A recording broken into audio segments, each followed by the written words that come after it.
यसरी अब यो घुङ्गीको टुप्पो टुप्पो काट्नुपर्ने हुन्छ। यहाँ ल्याएर देखाउँ न। यो घुङ्गीको टुप्पो यसरी काट्नुपर्ने हुन्छ। यो टुप्पो सानो काटो भने चाहिँ यो सुरुप्प तान्दाखेरि आउँदैन, अड्किन्छ। अलि लोभ नगरिकन यो यति नै जति काट्नुपर्ने हुन्छ। यो थोरै काटो भने चाहिँ आउँदैन घुङ्गी फेरि। देखिरहेको छ यसरी यो टुप्पो काट्नु मेहनत चाहिँ ज्यादा हुन्छ यो घुङ्गीमा। अब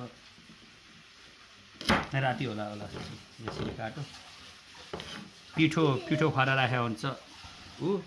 अनि यसलाई यति मात्रै गरेर यसको पछाडि यो पुच्छर हुन्छ, त्यो एउटा यो काँटा चम्चा लिएर यसको यहाँ यो थुनिया हुन्छ, यो खाने बेला जुर हुन्छ। यो पहिले निकाल्दा बनाउनुपर्छ। यस्तो मेहनत गर्नुपर्छ। यस्तो यो निकाल्नुपर्छ, यसले नत्र घाँटीमा अड्किन्छ।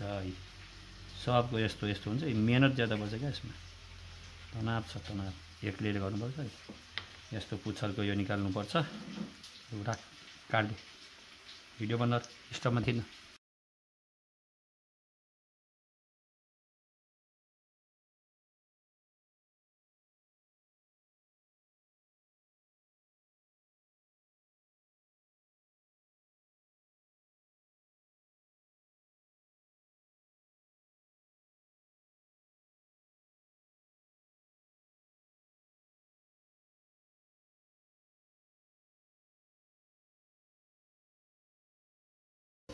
सबै होइन दुईवटा छ। ल है गाइस, यो चाहिँ यो घुङ्गीको लागि यो मसला पकाउँदै हो।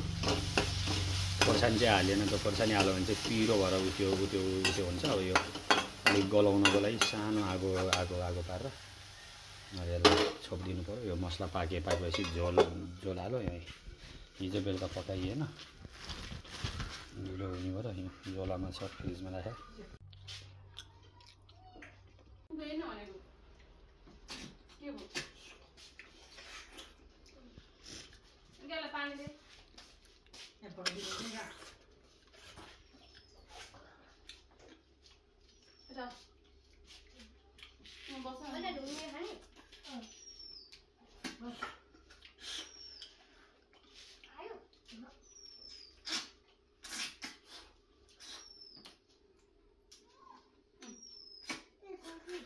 म खाइदिन्छु आएन नि।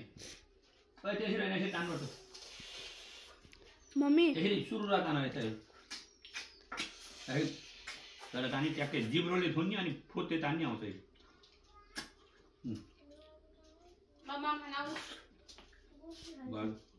घुङ्गी खाँदै निकाल्न सक्दैन यिनीहरू।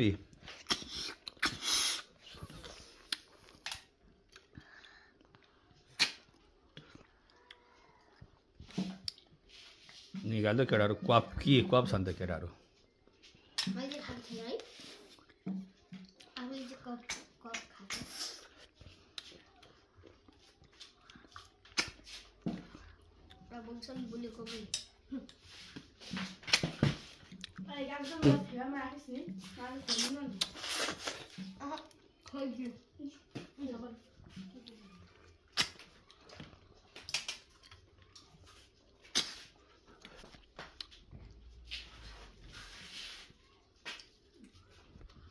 खारा सिद्धेको खोल घुङ्गीको।